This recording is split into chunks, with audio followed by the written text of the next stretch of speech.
I've come to realize that hii spirituality imekuja inatolewa ni kadi fulani utolewa hata na politicians.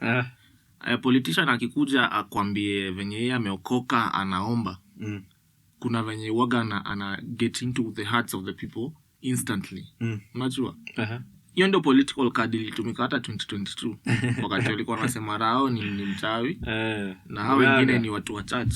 Yaani watu wanaomba wife ya Kasongo ana fast. Unajua bibi mwenyewe ni pastor. Bibi ni pastor you guy, unajua?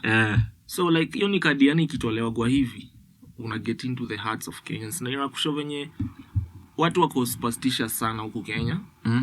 People are not logical na uwaga wana ukitoa hiyo kadi ya religion hata sometimes you don't consider vitu kama accountability. Kwa kama umeokoka na unataka kujenga kanisa na kupatiana sadaka, we got you, unajua? So I think this is hii ni kadi watu nafaa kuwe keen sana kuicheki. 2027 watu wajue tu mtu akiwatolea kadi ya religion. Ambia hapana wewe kelea tu ideology zako hapa tucheki.